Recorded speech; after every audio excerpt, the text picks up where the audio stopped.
Hello students, I am social science teacher. Continuing the chapter 5 of unit 3, namely parliamentary government, the union executive, अर्थात संसदीय सरकार और संघीय कार्यपालिका. Today I am going to explain its remaining topics. Let us start. The topic is Vice President, उपराष्ट्रपति. The Vice President of India is elected by the members of the two houses of Parliament. Bharat का उपराष्ट्रपति संसद के दोनों सदनों के सदस्यों के द्वारा चुना जाता है. संसद के दोनों सदन मीन्स राज्यसभा और लोकसभा के सदस्यों के द्वारा चुना जाता है. टर्म ऑफ ऑफिस, पदावधि, वो अपने पद पर कितने समय तक बना रह सकता है. The vice president normally hold office for a term of 5 years. उपराष्ट्रपति का सामान्यतः कार्यकाल 5 वर्ष का होता है. He can resign by writing a letter of resignation to the president. अगर इसके पहले वो अपने पद से हटना चाहता है तो उसे राष्ट्रपति के पास त्यागपत्र लिखना पड़ेगा. He can be removed from office by impeachment. और उसे उसके पद से महाभियोग के द्वारा हटाया जा सकता है. ओके. फंक्शंस, कार्य. What are the function of vice president. Vice president के कार्य क्या होते हैं. The vice president presides over the Rajya Sabha as its ex officio chairman. उपराष्ट्रपति राज्यसभा की अध्यक्षता करता है इसके पदेन अध्यक्ष के रूप में. कहने का तात्पर्य है कि जो भी उपराष्ट्रपति होगा वही राज्यसभा का सभापति भी होगा. He officiates as the President of India in the President's absence. और राष्ट्रपति की अनुपस्थिति में वह भारत के राष्ट्रपति के पद पर कार्य करता है. Okay. Next topic is prime minister and council of ministers. प्रधानमंत्री और मंत्री परिषद. The party that forms the government chooses the prime minister of India.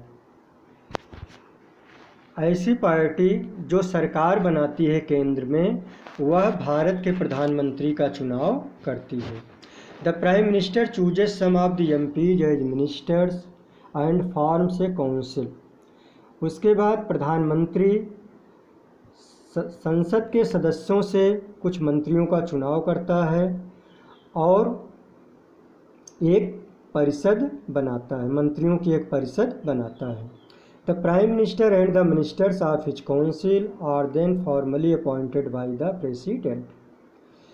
उसके बाद प्रधानमंत्री और मंत्रिपरिषद के सदस्यों को राष्ट्रपति औपचारिक रूप से नियुक्त करता है. औपचारिक रूप से नियुक्त करने का तात्पर्य है कि रियल में प्रधानमंत्री का चुनाव तो विनिंग पार्टी ही करती है और मंत्रियों का चुनाव प्रधानमंत्री करता है. तो सारे काम पहले ही हो जाते हैं, केवल राष्ट्रपति उनको औपचारिक रूप से उनकी नियुक्ति करने की घोषणा करता है. Okay. Next topic is prime minister. The prime minister is the real head of the union executive. प्रधानमंत्री जो होता है केंद्रीय कार्यपालिका का वास्तविक प्रधान होता है.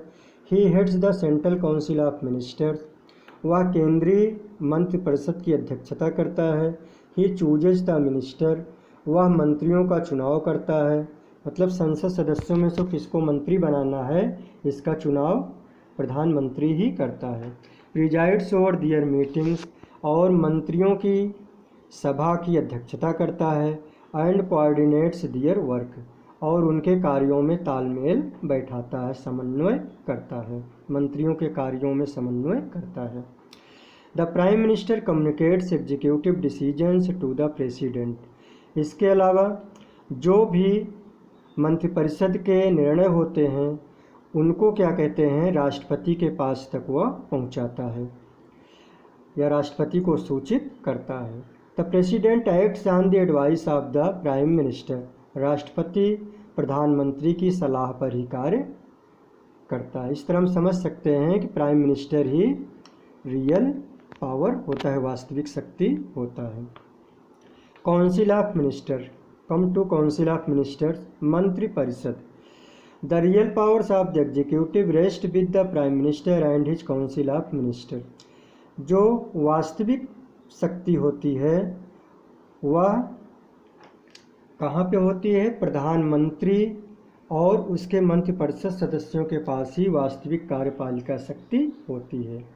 The executive works through different departments of government including defence, finance, industry, agriculture and various others. और जो कार्यपालिका होती है वो विभिन्न विभागों के माध्यम से कार्य करती है। जैसे कुछ विभागों के नाम हैं डिफेंस रक्षा, फाइनेंस वित्त, इंडस्ट्री उद्योग, एग्रीकल्चर कृषि और इस तरह के और सारे विभाग। Each department is called a portfolio. इस तरह के डिपार्टमेंट को हम लोग क्या बोलते हैं? पोर्टफोलियो बोलते हैं। Usually A cabinet minister is given charge of A portfolio. सामान्यतः एक विभाग का प्रभारी कैबिनेट मिनिस्टर होता है, मतलब विभाग का जो इंचार्ज होता है, जो प्रभारी होता है, जो मालिक होता है, वो कैबिनेट रैंक का मिनिस्टर होता है। Cabinet ministers have ministers of state working under them. और कैबिनेट मंत्री के पास राज्य मंत्री भी होते हैं जो उसके अधीन काम करते हैं, मतलब उसके कार्यों में सहयोग करते हैं। अ मिनिस्टर ऑफ स्टेट में also be given charge of A portfolio. जो राज्य मंत्री हैं इन्हें भी किसी विभाग का प्रभार दिया जा सकता है। There are deputy ministers to who help the cabinet ministers and ministers of state. उप मंत्री भी होते हैं जो कैबिनेट मंत्री और राज्य मंत्री की सहायता करते हैं। Okay. The prime minister and his council of ministers work on the principle of collective responsibility. प्रधानमंत्री और उसकी मंत्रिपरिषद सामूहिक उत्तरदायित्व के सिद्धांत पर कार्य करते हैं। This means that all the members work as a team. इसका मतलब यह है कि सारे सदस्य एक टीम के रूप में कार्य करते हैं। They are jointly responsible to the parliament for any decision taken by the council. और वे लोग संयुक्त रूप से संसद के प्रति जिम्मेदार होते हैं हर एक ऐसे निर्णय के लिए जो कि मंत्रिपरिषद लेती है। Hence if a vote of no confidence is passed against any member of the council the whole council has to resign. और इस तरह अगर किसी भी मंत्रिपरिषद के किसी भी सदस्य के विरुद्ध अविश्वास का प्रस्ताव अगर पास हो जाता है तो सारे क्या कहते हैं मंत्रिपरिषद के सदस्यों को त्यागपत्र देना पड़ता है। कलेक्टिव रिस्पॉन्सिबिलिटी का मतलब यही हुआ कि यदि मंत्रिपरिषद के एक सदस्य के भी खिलाफ लोकसभा ने अविश्वास प्रस्ताव पारित कर दिया तो सारे मंत्रियों को, प्रधानमंत्री सहित सारे मंत्रियों को त्यागपत्र देना पड़ेगा। इसी को हम लोग सामूहिक उत्तरदायित्व का सिद्धांत कहते हैं। Okay, come to next page. Main functions, मुख्य कार्य। What are the main functions of the council of ministers. मंत्रिपरिषद के मुख्य कार्य क्या होते हैं? The council takes all executive decisions. मंत्रिपरिषद सारे कार्यपालिकी निर्णय को लेती है। Ministers introduce bills in parliament. संसद में मंत्री लोग विधेयक को प्रस्तुत करते हैं। Council prepares the union budget. मंत्रिपरिषद केंद्रीय बजट को तैयार करती है। The council gives effects to laws passed by the parliament. और पार्लियामेंट जिन नियमों को पास करती है उनको ये व्यवहार में लाती है, मतलब लागू करती है। Okay, next and last topic is civil service, नागरिक सेवा। नागरिक सेवा मतलब मिलिट्री सेवा से जो हटके होती है, जो सैनिक सेवा से हटके होती है, उसको हम लोग नागरिक सेवा, सिविल सेवा बोलते हैं। The civil service is responsible for performing the day to day administrative task in government departments other than the armed forces. नागरिक सेवा जो सरकारी विभाग होते हैं उनके दिन प्रतिदिन के प्रशासनिक कार्यों को निपटाने के लिए यह सेवा होती है, या मतलब इस सेवा की जिम्मेदारी होती है। जो दिन प्रतिदिन के कार्य होते हैं उनको निपटाने के लिए। अदर देन आर्म्ड फोर्सेस, जो सशस्त्र सेना के जो कार्य नहीं होते हैं, मतलब जो नागरिकों से संबंधित कार्य होते हैं दिन प्रतिदिन के, उनको ये निपटाती है। It consists of official known as civil servants, यह जिन अफसरों से जिन अधिकारियों से मिलकर बनती है उन्हें सिविल सर्वेंट या नागरिक सेवक कहा जाता है। The central civil service is headed by the cabinet secretary, जो केंद्रीय नागरिक सेवा है इसका मुखिया कैबिनेट सेक्रेटरी या प्रधान सचिव कहा जाता है। A special body called the union public service commission recruits civil servants for the central civil service.